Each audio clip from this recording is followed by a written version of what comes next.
Hello and good day. This is Bowls.tv. Oh, it's Bowls.television. BOLES.tv. And we are coming to you live from the East Coast of these United States. Now, a couple of things just to warn you about. I don't know if you can hear the viciously whistling wind that's about 30 feet that away.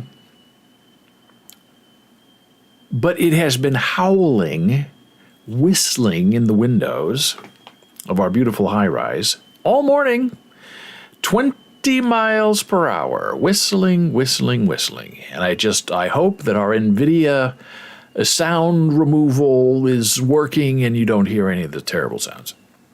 And then as luck would have it, it seems like our upstairs neighbors at high noon Eastern is when they do their laundry. So because our laundry is like 3 feet this way and we're all connected by a wet wall in the line of our apartments, you can hear the gushing of water flowing in and out of their lovely washing machine. And it's an annoying sound, but I'm hoping and I'm praying to myself and to the NVIDIA gods that you can't hear that either. Now, speaking of the NVIDIA gods,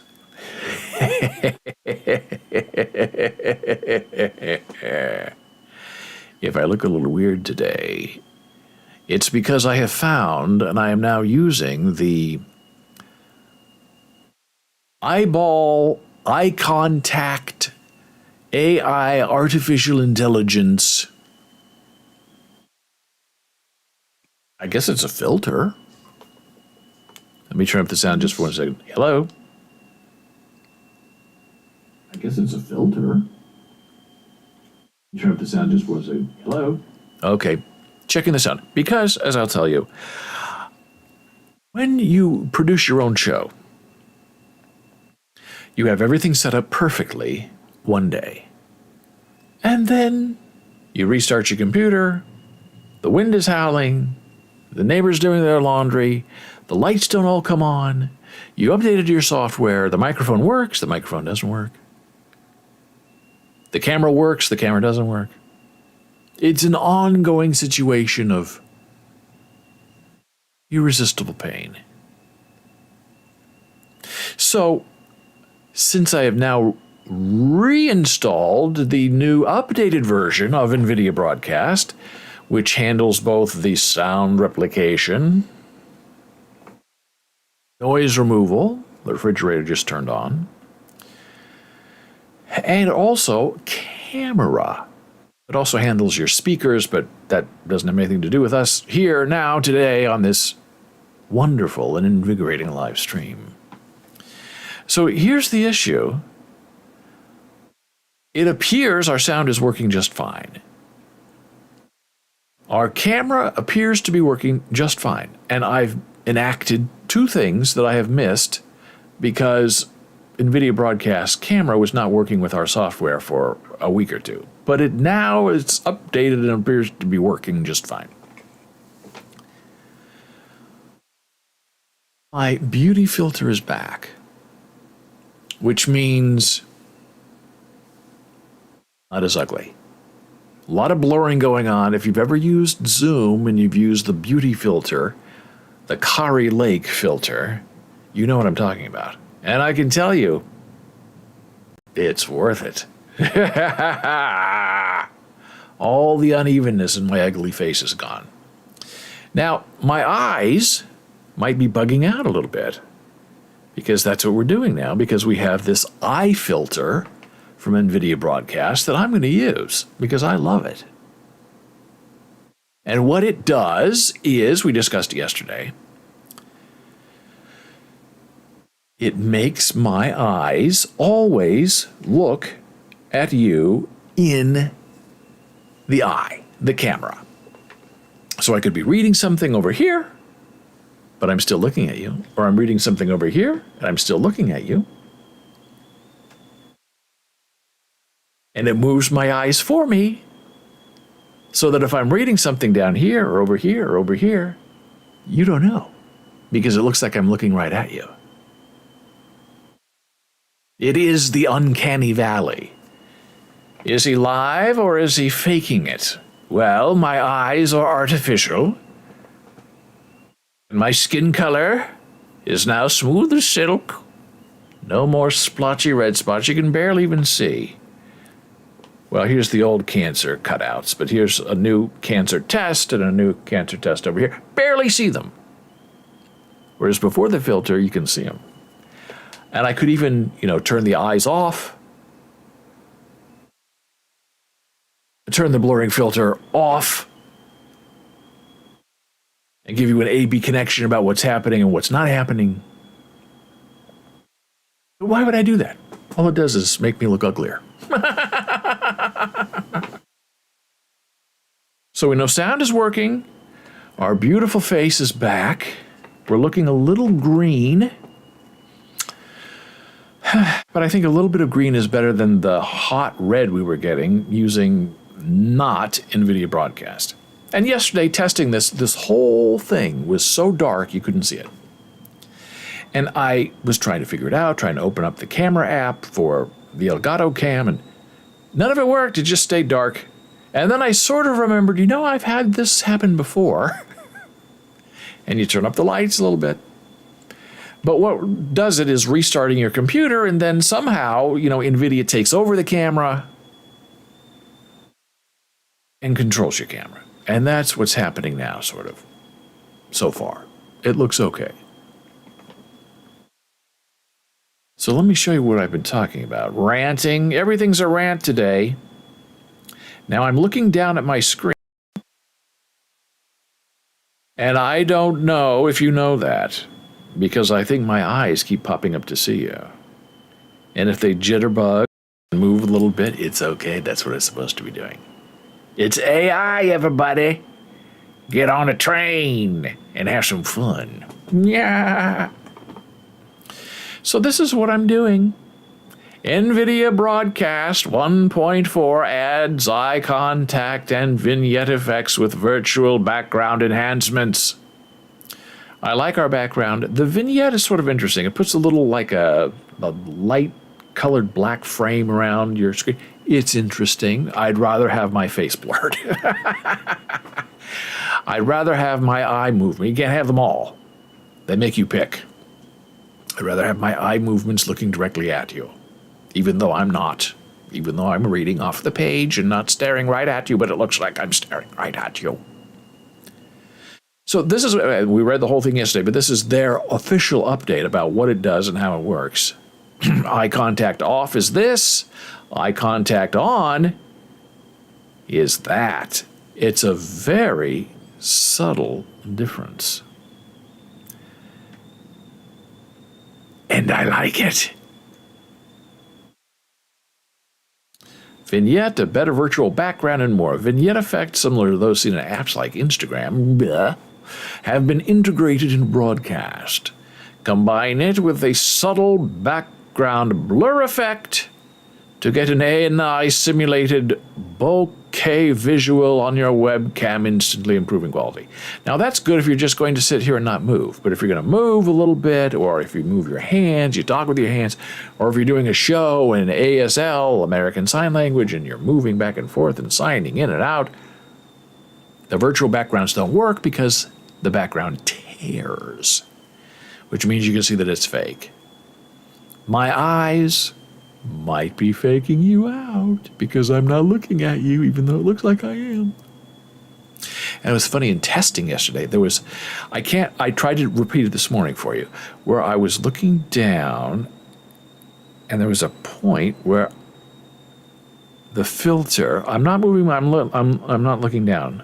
I'm not looking up. So when my eyes look at you, it's not me. There. I could go back and forth like that. It's one special place where I could make it sort of freak out a little bit. Hey, it's the future. Today to now. Touch tomorrow today. This is what the what do you call it, software. This is what the setup looks like. Logitech Brio, eye contact, turn it on, vignette, turn it on. Now in the vignette spot, I have the beauty filter, so no vignettes, not possible. Add broadcast effects to your native apps.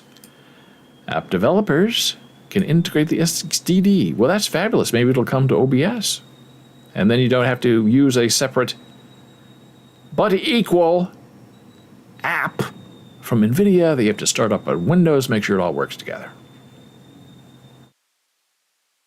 So that, dear friend, is the latest on the status of this wonderful live show. Thank you for being here. Now, I have a question for you. If you are still on Facebook, why? I've told you all of my personal rebukes of Facebook and Instagram and why I loathe the whole company. And that tends to happen when you get falsely accused of doing things that you're not doing. And I'm not alone. There are a lot of people who are really fed up with Facebook. But sometimes you're a little bit two-faced. And there's something that happened in 2016 called Cambridge Analytica, which we'll get to a little bit later. That should have been a warning that you need to get the heck off Facebook because it's a terrible place to hang out. It's not doing good things for people. It's making people unsafe in many ways from the perils of politics. And ye old Donald Trump was ousted, I guess, for causing dismay and disdain, and was banned for a while after they took all of his money from his campaign, and now he wants to run for president again. And so, magically, now Facebook says, hey, as of yesterday, yesterday afternoon, hey, he's back. The Donald is back in full force. He's going to be on Facebook and Instagram, and we know from Twitter. And he's just going to take the world by storm. And this is the article that came up yesterday. Meta reinstates, Meta is now Facebook, reinstates Trump on Instagram and Facebook just in time for the 2024 election. Company's president of global affairs, Nick Clegg, says Trump will face heightened penalties for abuse. He's already been offensive. He is currently offensive, and you're letting him back on. So this is not about Trump. This is about money, and this is about power. And all these social networks are owned by individuals. Some think they're wonderful, some think they're not so great. Facebook is owned by the Zuckerberg. The new and upcoming Spoutable is owned by one person who will make all the decisions moving forward about what gets published and what does not get published. Post.news is pretty much run by one guy who makes the decisions of what gets published and what doesn't get published. That is why Twitter is now the realm of one madman. Which is why a lot of people who are sort of confident and self-conscious and who want to try to do the right thing have fled to Mastodon. Now, Mastodon is, theoretically, a bunch of federated, separate places run by mad person individuals who then cooperate and propagate information from server to server to create sort of a network community. And so I have made my own instance where I am my own madman king, and I like it that way. I like being enthralled with things that I write and publish. I don't want Facebook cutting me off from my live stream for things that I didn't do that they are accusing me of doing. I like being my own person in my own place, publishing my own stuff where nobody really bothers me.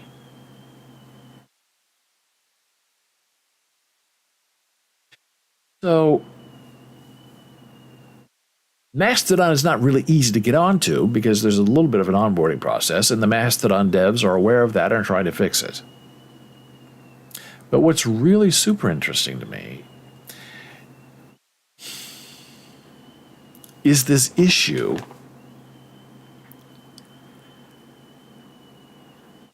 of the threat to a democracy that is Donald Trump coming back on mainstream social media to wreak havoc. And it tells you one thing, that these madmen people who run these individual social media companies love Donald Trump. They want his money. They want him to be president again. And this is your moment to ask yourself, why are you still on Facebook? Why are you still on Twitter? Why are you still on Instagram? Now, maybe you're one of those madmen thinking lookalikes, and you like what this person is doing to the world. You want authoritarianism. You want the loss of Social Security and Medicaid. You like all of that. Okay. You're not my kind of person, but that's all right. But if you don't believe in that, you're supporting them by creating content for these social media networks so they can make money off of you, but they can get rid of you at any time they like. It's a good question. Who are you and what are you doing here? We'll read a little bit of this. Meta announced on Wednesday it was reinstating former President Donald Trump's account on Facebook and Instagram after a 2-year suspension. Only 2 years, not a lifetime.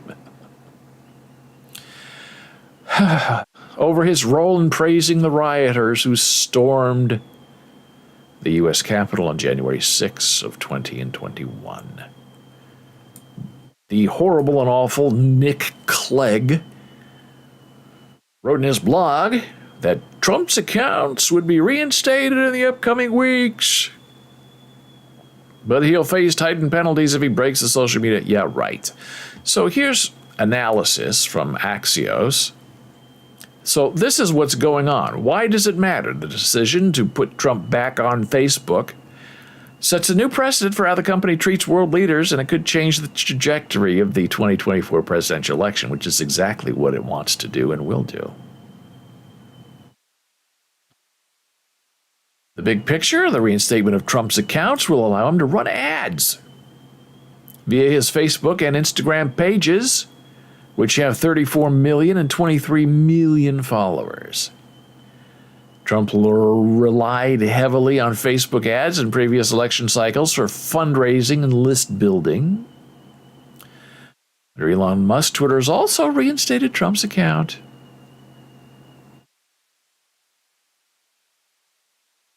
How it works. Trump will be subject to new policies. Yeah, right. Trump will be subject to a crisis policy protocol. If he posts further violating content, that content will be removed, of course. And he could be, maybe just, suspended for between 1 month and maybe even 2 years, depending on the severity of the violation, as long as we can continue to collect his advertising money. For actions or speech that don't explicitly violate Meta's community standards, Clegg says the company will retain discretion to take action and may enforce different types of guardrails, including limiting the distribution of posts without removing them or temporarily restricting access to its advertising tools. Oblique references to QAnon content, for example, is the kind of material that, even if it's done obliquely, does not violate our community standards. We would seek to restrict the distribution of the content and or restrict his ability to advertise it. These steps would allow content to remain visible on Trump's account, but not get distributed in user feeds. Meta may opt to remove the reshare button for such posts, and may even stop them from being recommended as ads. It's just ridiculous. All of this is just ridiculous.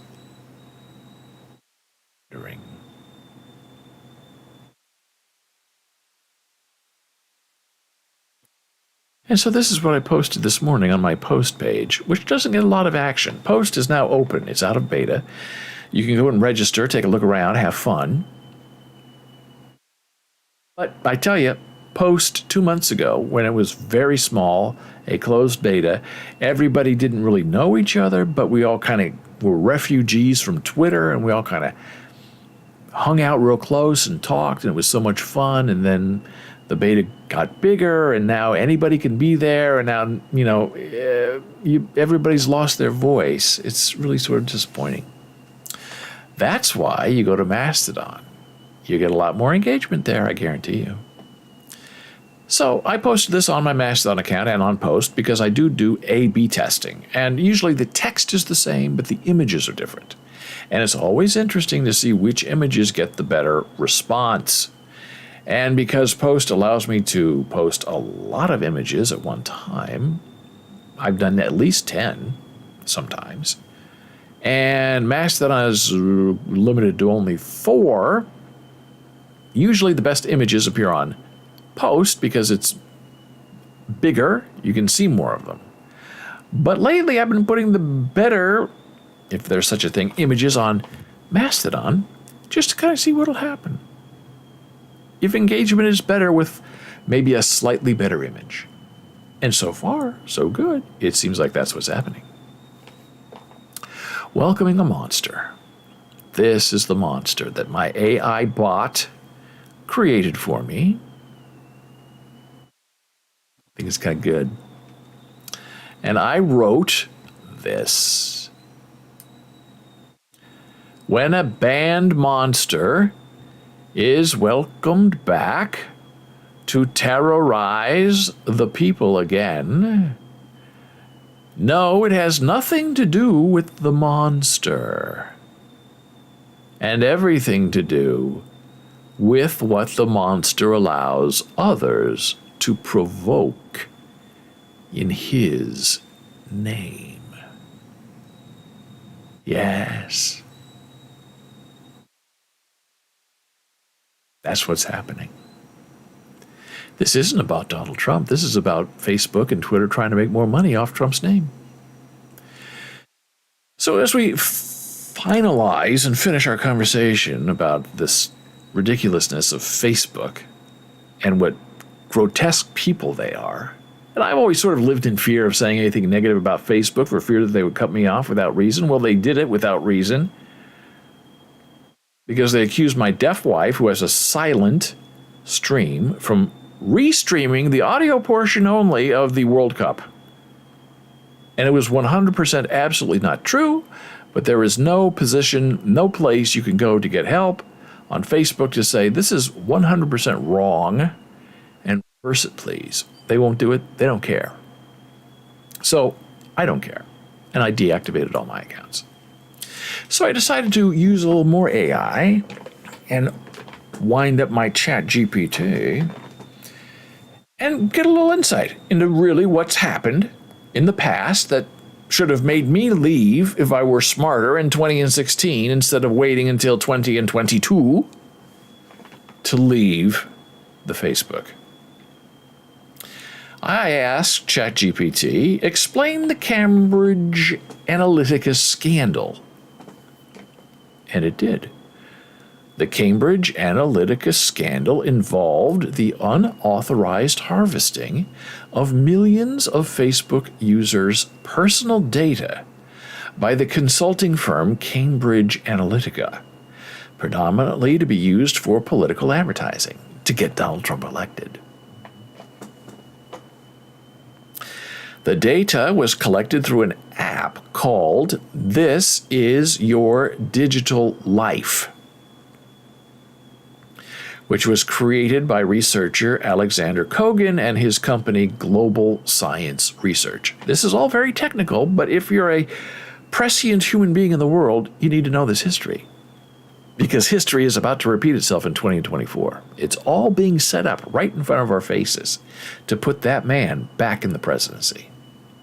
He needs it to pardon all the guilty people. He needs it to pardon himself. He needs it to take action against his enemies. His enemies don't have any money. His allies have power, money, and cruelty, and it's coming.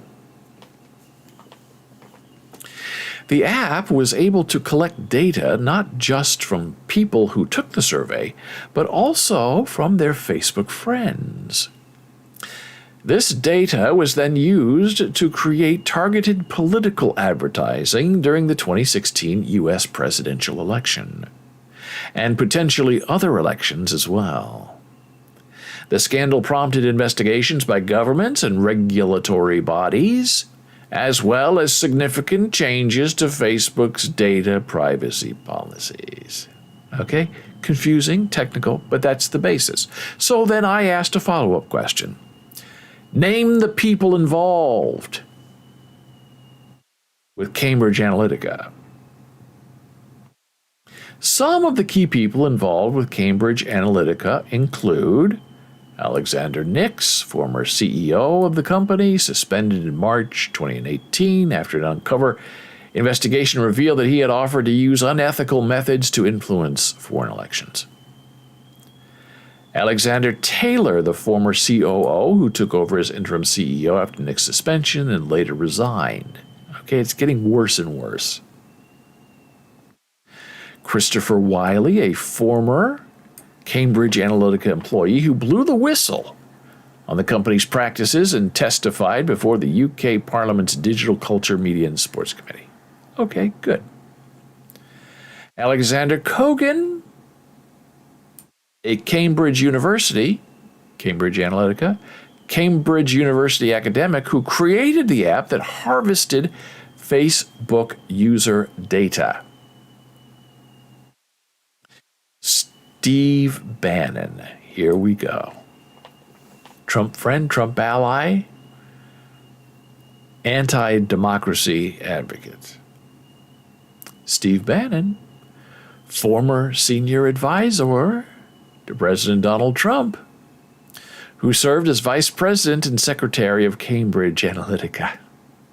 Right there is all you need to know. Steve Bannon, Facebook, Trump, get the man elected. And it's happening all over again. He's back on Facebook. Robert Mercer, wealthy Republican donor who was one of the major investors in the company. Rebecca Mercer, these are all names you've heard. Robert Mercer's daughter, who served as a board member of Cambridge Analytica. Julian Wieland, chairman of Cambridge Analytica. Mark Trumbull, managing director of Cambridge Analytica. David Wilkinson, global director of Cambridge Analytica. Those are some of the people who played a significant role in the scandal. Then I asked one final question. Explain how Facebook benefited from the Cambridge Analytica scandal.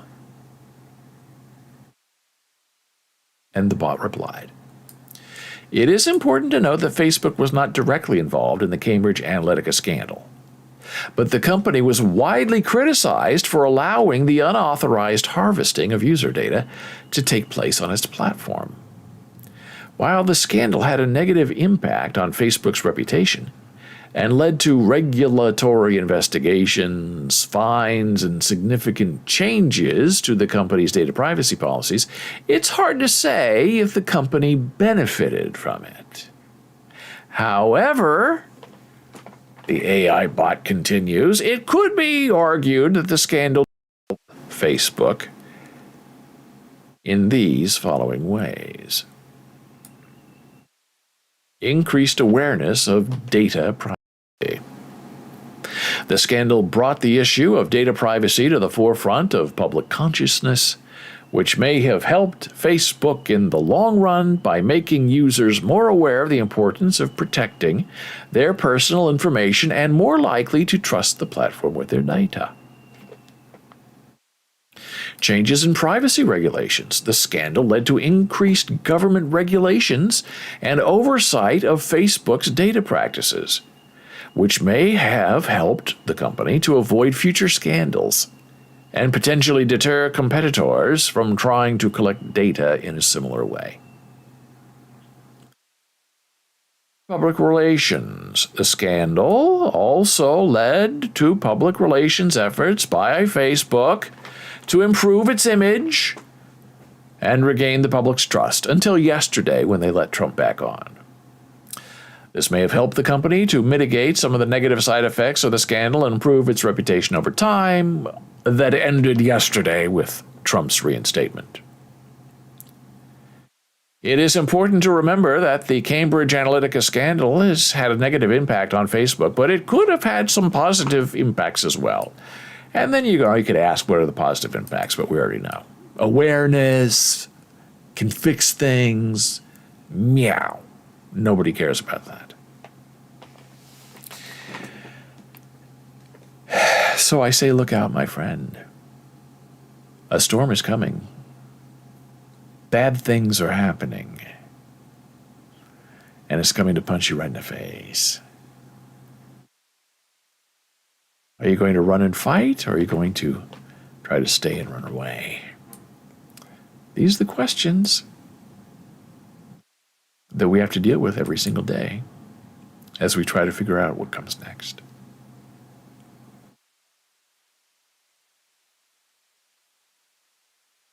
Now we're taking a little turn into the great state of New York. The Empire State, home to Broadway, home to the greatest and only really baseball team ever in the world. The New York Yankees. Yankees, Yankees, Yankees. The governor is Kathy Hochul, who ran and got elected on the Democrat ticket. But I guess people who know her when she was lieutenant governor said that she's very conservative, and she's really a Republican because she's from upstate New York, which is very conservative. And she's sort of proving that she's not this great liberal that Democrats who voted for her thought she was to be. One sort of issue that's going on is she nominated a very conservative judge to run and be in charge of the high court in New York State. He is, I guess, anti-abortion, anti-woman, and for some reason she nominated him, and he didn't get out of committee. And the governor, instead of just finding someone middle of the road or maybe a little bit liberal to appease the people who voted for her and the people who are represented in the legislature of New York State. But no, she didn't. She has instead decided to sue the committee for not promoting the person that she picked to the full legislature, so the full legislature can vote on this person that nobody wants. It's a bizarre fight to try to take up. Sometimes as a politician, you make the wrong decision. You miscalculate. And you have to go back and fix it. And she's not fixing it. She's picking a fight, which is not going to end well for her. Well, here's another really, really interesting thing. In New York State, there's a Commission for the Blind. They do fantastic work.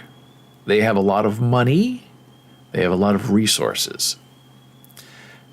And it's because blind people need a lot of resources. They need a lot of help. A lot of them can't work. They certainly can't drive a car. They can't get around easily. They need help. They need home assistance. They need group homes. It's very expensive in many ways to be blind wherever you live. But New York State traditionally has taken care of the less fortunate and the disabled. So, there was a bill recently introduced in New York State that would create, in the spirit of the Commission for the Blind, a commission of the deaf, blind, and hard of hearing. It would be a whole state commission dedicated to hearing loss. Now there's the Commission for the Blind, which takes care of eyesight loss. So the deaf community thinks, and other supporters of that community say, why not have a commission for the deaf, of the deaf? And what's interesting is this commission is going to take care of the deaf-blind, which I thought was sort of handled in some ways by the Commission for the Blind, but maybe it's better that it just goes over it to the Commission of the Deaf, so the deaf-blind are served, because they are a very, very specific disabled group. If you think that blind people are very expensive and need to be taken care of, the deaf-blind are double that in every way. In disability, in inability to provide, and how they need to be taken care of. Not only can they not see where they're going, they cannot hear anything either. And many of them rely on tactile sign language, where the interpreter or the person puts their hand on the signer and then the signing.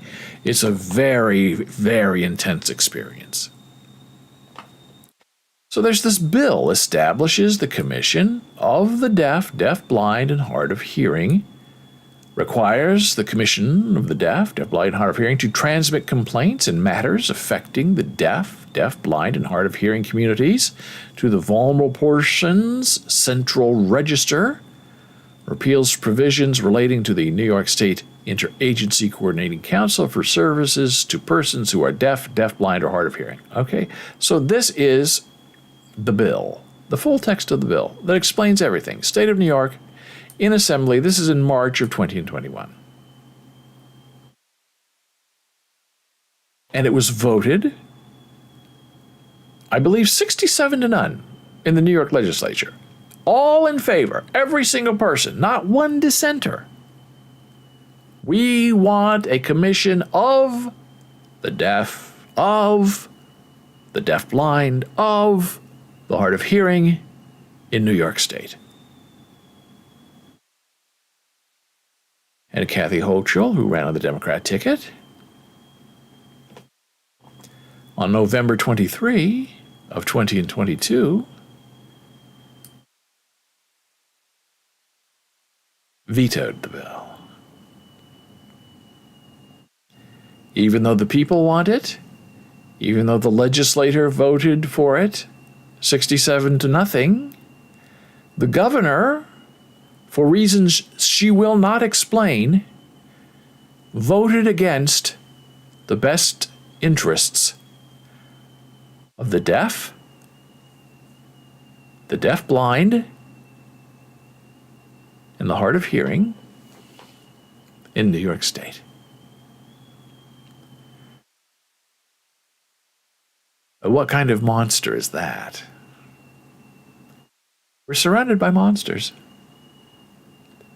And they get elected to positions of power, and you believe in them, and you put your heart and faith in them, and they turn around and do the wrong thing. Even when everyone around them is encouraging them to do the right thing, they think they know better. So it took from March 26, 2021 until the end of November to get an answer on the Commission of the Deaf in New York State. It's a disappointing and disgusting tragedy that should not be calmly abided.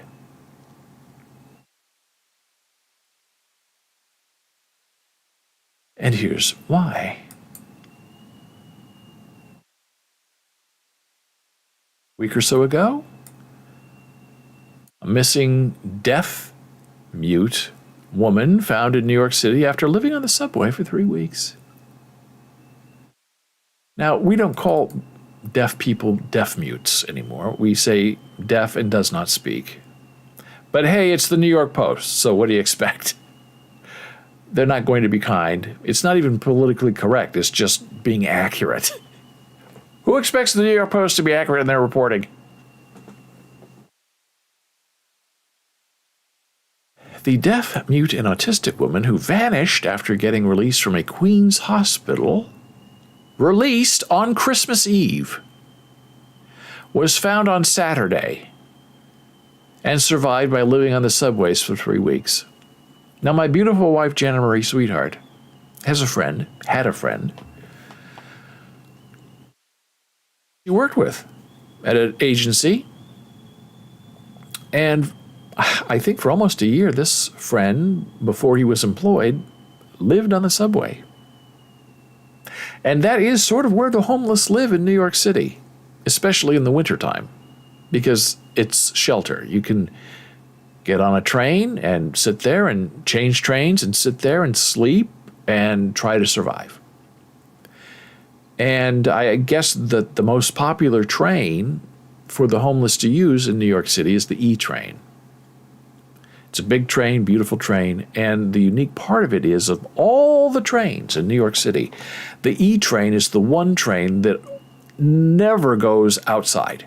All the other trains either go up elevated on a bridge, on a platform, on an elevated track, but the E train is completely underground, which means in the wintertime it's safe and warm, and in the summertime it's safe and cool. So a deaf woman who does not speak, does not communicate, who is autistic, was released from the hospital on Christmas Eve to find her way home, I guess.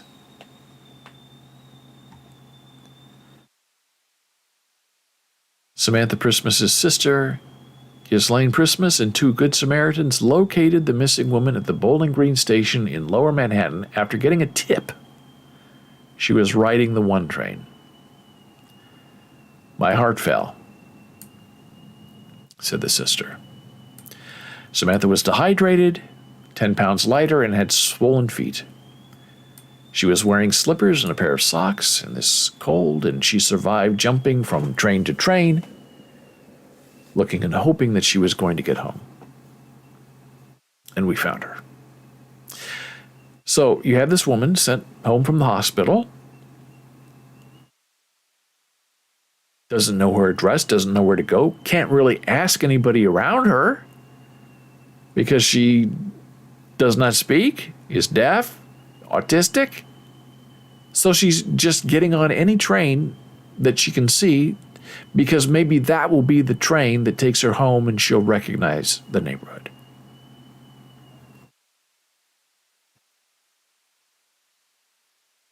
Samantha left her sister Joanna Peck's Elmont house where she was staying for the holidays early December 23 in an effort to find her way back to her mother's house in Brooklyn.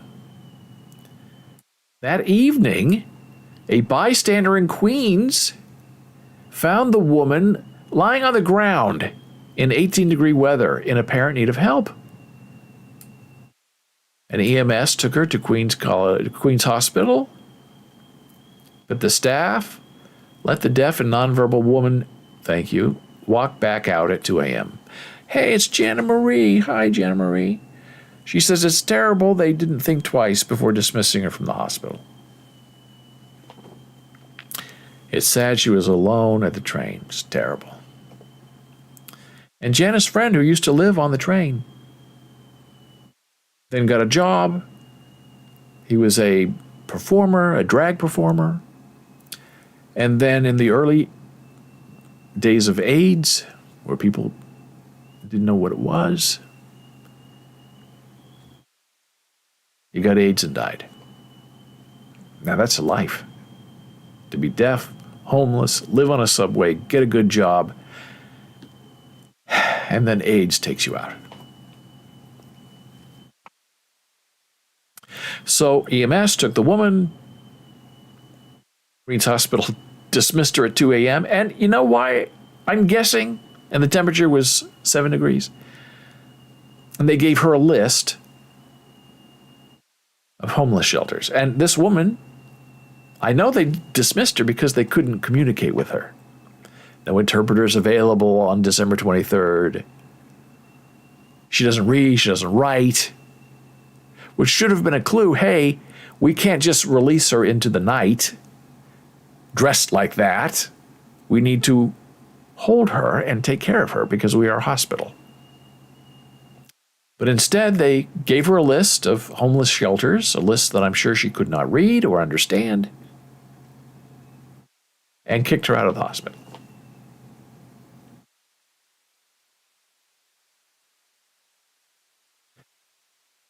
That is her.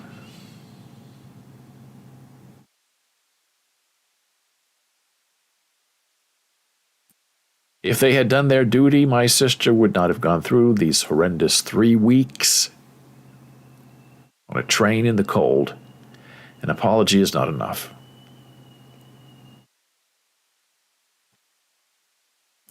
The family is now pursuing legal action against the hospital, claiming the hospital neglected to take proper care in discharging the disabled woman, and the hospital is now refusing to give them information. Of course, this is going to be very bad for the hospital. If the Nassau County Police report is accurate, then clearly this hospital was not only negligent, but heartless. And appropriate legal action will be instituted. The city has to be held accountable for the actions of those who work at the hospital. Now, if we had a commission for the deafblind, who I know would be in charge of this sort of policy in city, state, hospitals, interventions, emergency phone numbers to call, this might have been avoided.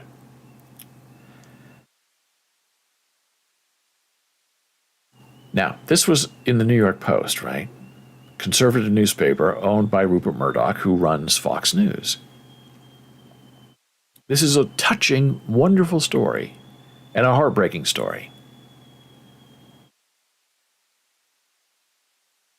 And the comments on this story, which is why I'm not showing you the original article, this is a saving of the article that I did.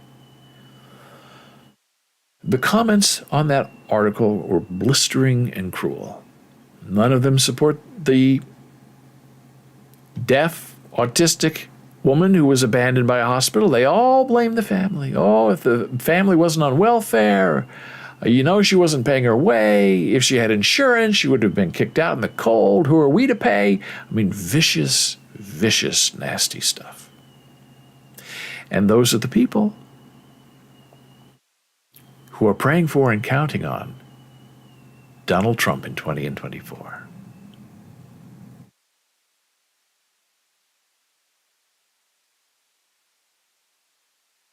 Deaf migrants in New York City to lose in-person sign language interpreters. This also goes straight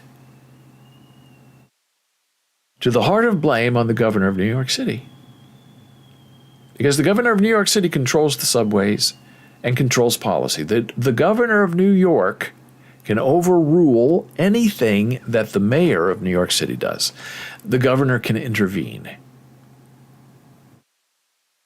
Do we have a commission of the deaf? No. Would a commission of the deaf in New York have perhaps helped resolve this next story? Absolutely. Deaf migrants in New York City to lose in-person language interpreters from the Gothamists. At least 5 deaf Venezuelan migrants staying at the Watson Hotel turned shelter in Midtown were told on Sunday they would no longer have access to sign language interpreters. Now, I don't know how you can get away with even saying that word. You're deaf, you're here, you're under our care, but we're not going to communicate with you, and sign language interpreters are too expensive, so you don't get one. That is why New York State needs a commission for the deaf. Since November, they've had 2 interpreters, one to translate from Venezuelan Sign Language to ASL, and another to convert ASL to spoken English. But the administrators told them they'll have to use remote interpreting services through an iPad starting next week. The move comes as they prepare to move into a new shelter for migrants at the Brooklyn Cruise Terminal in the Red Hook area next week. Now, people say, virtual interpreting is great. Hospitals use it. Yeah, I mean, it's workable, but not ideal. And it's not always 24/7 on call. Once I lose access to information, then I'm not going to know what's happening, which will then not only sideline me, but can also affect my immigration application status, said Freddie, a 35-year-old deaf migrant from Venezuela who said through an interpreter he asked not to use his last name because of privacy concerns. A spokesperson for the New York City Health and Hospital System said the move to virtual sign language interpretation is unrelated to the opening of the Red Hook facility, and that all the emergency relief shelters for migrants will use digital services for deaf asylum seekers moving forward.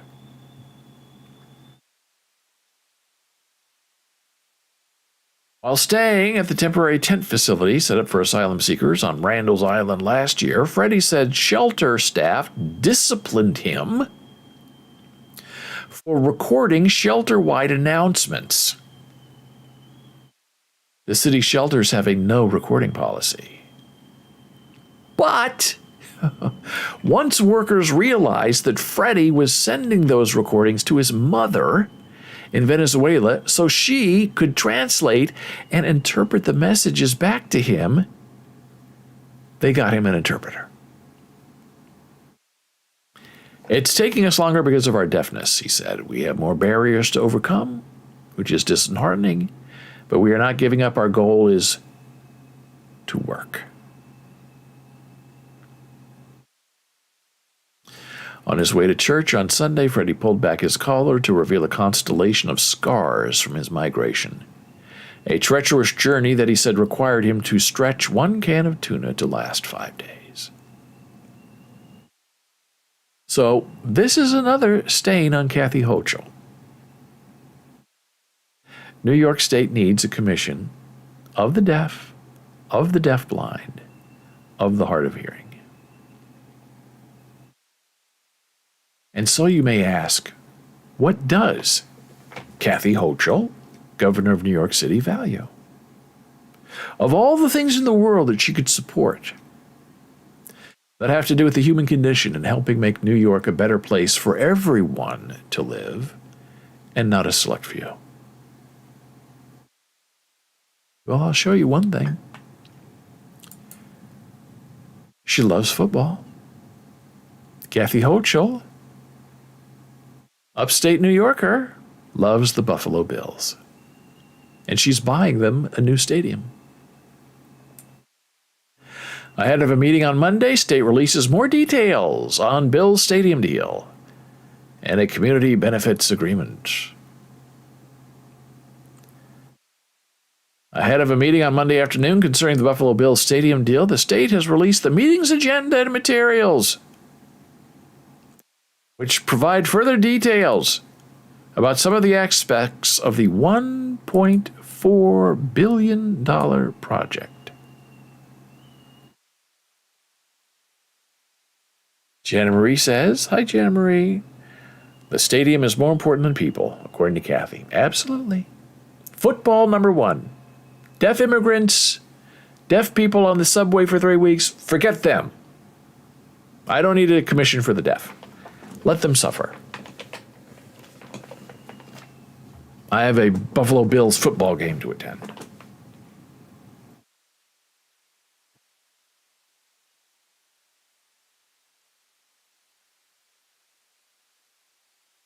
Annual stadium costs. Beyond the upfront $1.4 billion design and construction costs of the new stadium, documents also provide a detailed breakdown of the annual funding required over the course of a 30-year lease. Annual payments would be used by the Bills to maintain and repair the facility, with the funds directed into two categories, capital improvement and fund repair.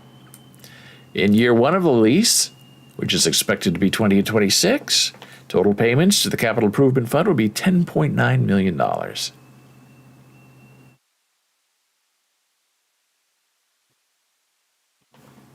For the Capital Improvement Fund, the state of New York that refuses to fund a commission of the deaf will fund the Buffalo Bills $6 million annually. The county pays $4 million, and the Bills' rent would make up $900,000 of it. The total cost of the Capital Improvement Fund over the life of the lease is estimated to be $327 million, with $180 million coming from the state, $120 million from Erie County, and $27 million coming from the Bills' lease payments. As for the repair and maintenance fund, which would be used by the Bills for capital improvements, maintenance and other repairs needed for stadium upkeep would be funded annually for 15 years by the state at a cost of $6.7 million a year.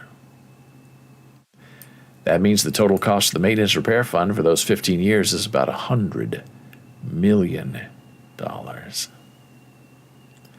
So that's big government at work for you, right? Football over people. And it's going to be an enclosed stadium. So the big advantage that the Bills have had with the snow and the cold and the weather, just like Minnesota Vikings used to have before they got a new stadium, now it's gone. Now everybody plays indoors because that's where the money is. That's where the sweets are.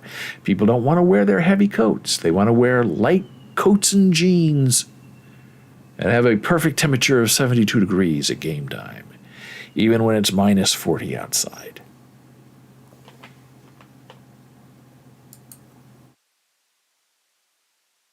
And this is the proposed agenda that I'll put this link in our Discord server on discord.gg/BOLES in live links related to the show. This breaks it all down where all the money is going so Kathy Hochul can keep the Bills in New York State and forget about the deaf and the disabled. Those people you can throw away. They're throwaway people. They don't vote. They don't have any money. They don't do concessions. Who needs a live interpreter? Let everything be virtual. And this is the state of the world in which we live, where decisions matter. The monsters we allow into our lives again and again have ramifications. And usually it has nothing directly to do with the monster. But, as I said before, what the monster enables other people to do in the name of the monster. And it's not good for the people. So I thank you so much for being here today. I've enjoyed our time together. I hope you have a wonderful day. I will see you again next time. Take care and be well. I will see you soon.